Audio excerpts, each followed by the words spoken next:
In this video, I'm going to be giving you an honest and unbiased runner's review of the brand new Insta360 X4.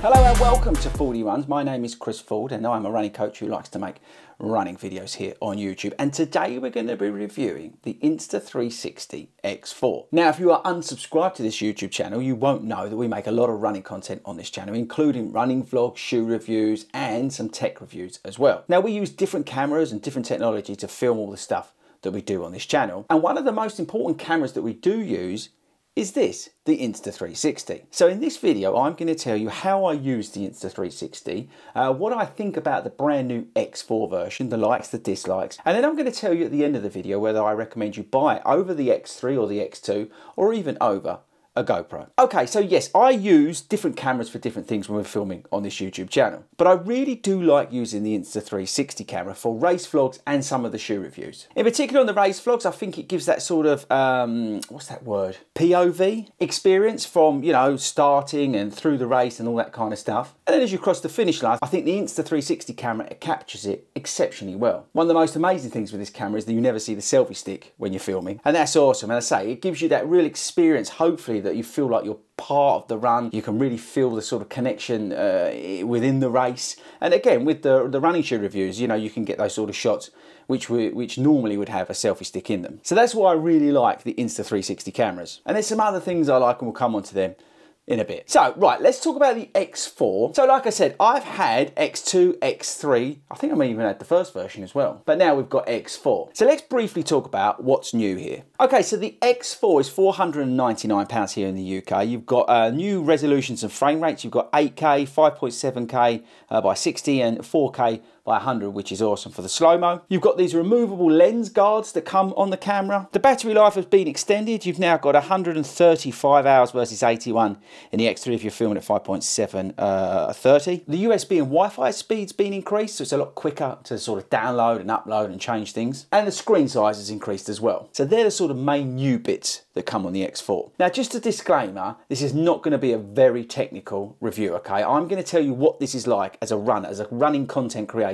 what this camera's good for and what I've liked about it and how I use it. So if you're expecting something very, very technical, this is not the review for you. This is a functionable review. Okay, so moving on. So like I said, for me, I like to use it for race vlogs and things like that, and some of the shoe reviews that we do in terms of capturing some of the B-roll that we use at the front end of the videos. That's where this camera comes into its own, and I really enjoy using this camera. So let's move on to the likes. Let's talk about things I like on the Insta X4. Right, so firstly, the introduction of 8K is a big positive. The fact that you've got to remember you're filming in 360, so you're capturing a lot, and then you're bringing that in when you're editing it. So to be able to do more in that higher grade and then be able to sort of downgrade it kind of, it really improves the picture quality. I also like the fact that I can get 4K 100 and 5.760 for those sort of slow-mo shots, in particularly when I'm doing like shoe reviews and things, to bring the slow-mo in is a real positive, and be able to do that even now, say 5.760 is a big win. One thing I really like about the Insta cameras is the stability. You've got to remember I'm running,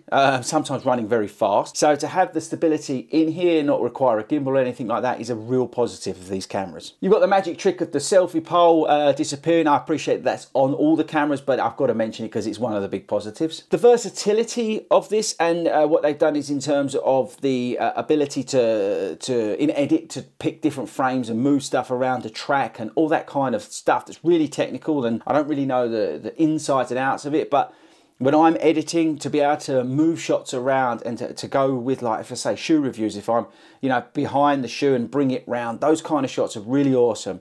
And that's what I love about the Insta360. It gives me the opportunity to be creative in the edit, which I think hopefully improves the viewer experience. I've got to give a shout out to the Insta360 app. I think with this version and the upgrade that's come in terms of the editing software, I think it's brilliant. And it makes it really easy on your phone. Like, I regularly sit in the back of one of the boys' cars and edit a reel from the content that I've captured. It's so easy to do, and again now with the new upload transfer speeds, it's really, really easy. I like the waterproof element of it.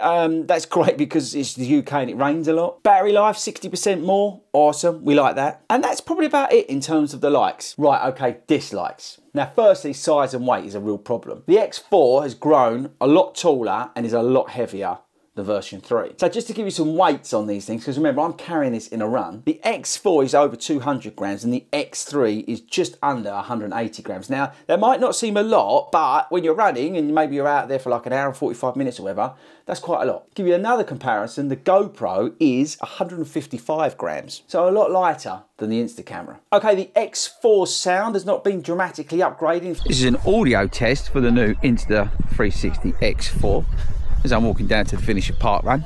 In fact, it's hardly noticeable that it's been upgraded, so the sound really lets the camera down. If you want to add a wireless microphone like I've got on here, you've got to take this off and then you lose all the waterproof elements of it. So the microphones and the sound quality are not great. But again, for me, that's not a big issue because usually I'm using this camera to capture B-roll and parts of the races and things like that. So it's not a killer for me, but I wish it had better sound. This camera is terrible in low light. In fact, all the Insta360 cameras that I've ever had are terrible in low light. If I'm going out in the morning, we're doing a vlog because we're starting off at like 7 o'clock for a long run, this thing's awful. Okay, so the last sort of thing is the lens guards. Although in principle I like the idea, they're great for, like, you know, if you're filming on your car, motorbike, on your bike and stuff like that. But for runners, I'm just really worried about water and hot and steaming up and all that kind of stuff. So for me, I'm going to leave them off. Again, they're not necessarily a dislike. It's just, I don't know, I can't see them working for a runner. But that's about it. There's not a hell of a lot here to dislike, but the size and the weight is a big issue. Right, so a big caveat, because there's a lot of stuff on this camera that I don't use, right? So you've got the time lapse and all the other cool, awesome things that if you go on the Insta360 website, there's loads of such cool things you can do with the camera. And I'm probably using like 10% of what it's actually capable of. But as a runner, I want a simple camera that I can just press a quick button here. It starts to record me or what's around me in terms of running or the shoes. And then I want to press stop again and it's done. That's what I want from this action camera. And I do get that, which is good news. Okay, right, so let's sum it up. Do you need to buy this camera? No, to be quite honest with you, you can buy the X3 or even the X2. Now, don't get me wrong, the new frame rates and resolutions are awesome, but it's hard to justify when you can get some of the other cameras cheaper prices. I think the weight is an issue and the size is an issue. I know I've mentioned that before, but it is noticeable how much heavier this is. And if you are a runner like me and you want to film running content, although the X4 will provide you with those better frame rates and the resolutions and all that kind of stuff, and all the other cool bits that I'm not probably using, but I just feel like you can get that with the X2 and X3. It's not really that big a difference. And ultimately, I think the biggest issue I have with this camera is that if I'm sort of vlogging at the front of a race, I tend to use the GoPro with like my media mod on it. I find that much easier, and I also find, and maybe it's me, but I can, the slow-mo footage on the GoPro is so much better for me in terms of the way I film, the way I create the content. Now, we're going to give the X4 a full year, and then I'll come back and let you know how I've gotten with it when we've done some like, I don't know, like a marathon and stuff in with the camera. But I think the initial impressions are, I don't think you actually need to rush out and buy this. The stuff they've done is awesome. The frame rates, the resolution, all that kind of stuff is great. But if you are looking for an action camera and you want to, you know, capture some of your running and things like that, I don't think you can go wrong with a GoPro. It's brilliant. It's a lot lighter, for examples. So, like, give you an example. In the marathon, running along. Yeah, thanks very much, 40, you're awesome. Then I can slip that into my flip belt or my pocket. It's much easier. That is very noticeable in your pocket. So it's just a lot more functional, a lot more easier. And I say, I like to be able to slow the footage down in the GoPro. It's just a little bit more manageable. But if you want that Insta360 feel, which I really like, again, I'm not going negative on Insta360 cameras. I think they're amazing. Personally, right now, I would still sway you towards the X3. Okay guys, so that's it. And as I said, this wasn't a technical review in any shape or form. This is more about what it's like as a runner and as a running content creator, what it's like to have the Insta X4 and use. And they're my sort of thoughts on it. Hopefully it's interesting, hope it's useful if you are looking to start a channel or upgrade your cameras. Hopefully that's added a little bit of value for you today. Right, okay guys, don't forget to subscribe before you leave me today, and I'll catch you all later.